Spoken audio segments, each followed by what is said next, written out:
命令，我要綁架你哋交換身份一日。嚇！你今日諗住去邊啊？揾間 cafe 坐下打發時間咯。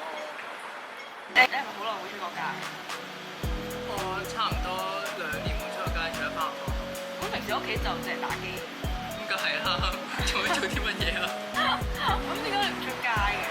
因為大家好爽咯。咁你有冇嚟咖啡？即係平時會唔會去咖啡？呢成係我第一次去咖啡咯。咁癲？大啲。Can't get enough, no it ain't nothing I don't want. 好，咁我而家咧就嚟到網吧呢度啦。咁我而家咧就要開始體驗打機人嘅一日生活。而家嘅時間咧係朝頭早嘅11:13。咁我要打到去夜晚。OK，let's go。配唔到啊，大佬！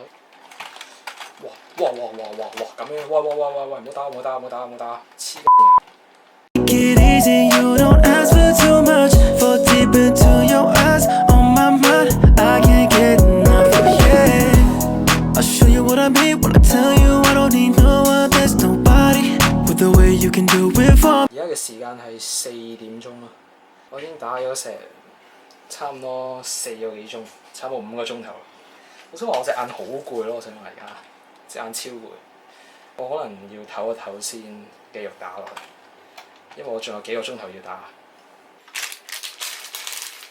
這是我的午餐。繼續打，繼續。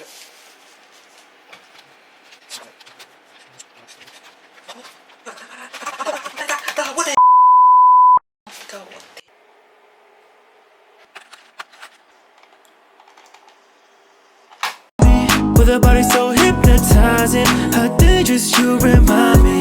When you move it so enticing, and you know just how I like it. Got me coming back for more. Your love is what I pray for. Adoring you. 點啊？我好想返屋企打機咯。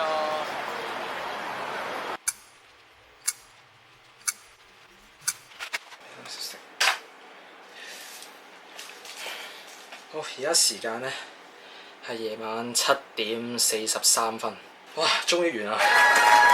好攰咯，我想講，但係幾好玩啊，係真係幾好玩。好撚攰咯，我想話隻眼，但係我玩得幾開心咯。而家係11點，今日挑戰終於完咗，真係好攰咯。但係可能以後都會出多啲街咯。根據2024年香港學童網絡遊戲成癮嘅研究，發現1成以上嘅香港學童都有沉迷網絡嘅問題。其主要原因係因為疫情期間，學童大部分時間留喺屋企，網絡遊戲已經成為咗生活嘅一部分。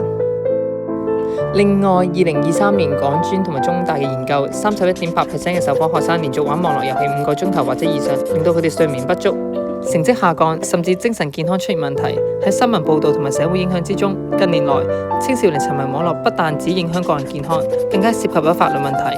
唔少嘅青少年喺遊戲入邊盜竊虛擬物品等嘅行為，好可能已經構成咗刑事嘅罪行，增加咗網絡罪犯嘅隱憂。根據2021年香港大學研究顯示，15% 嘅18歲以上年輕成人過度使用網絡遊戲，每日超過6個鐘。根據突破機構早期嘅數據，10至29歲玩遊戲人數超過咗40萬，而家甚至更加多。約12去到15% 認為佢哋有問題性遊戲行為。適度嘅網絡遊戲嘅好處係提升認知能力同埋思考技巧，例如策略類嘅網絡遊戲可以提升問題解決能力同埋邏輯思考，咁樣對心智成熟嘅青少年有所幫助。第二，可以促進社交聯繫，有多款嘅網絡遊戲係多人聯機進行，咁樣就可以幫助青少年建立社交圈子，尤其喺疫情期間。佢哋可以有助減輕孤獨感同埋培養團隊合作精神。第三，壓力舒緩同埋娛樂價值。根據香港教育城，大多青少年因為學業同埋家庭壓力困擾，適當嘅遊戲可以有短暫嘅放鬆，可以避免青少年壓抑而出現嚴重嘅心理問題。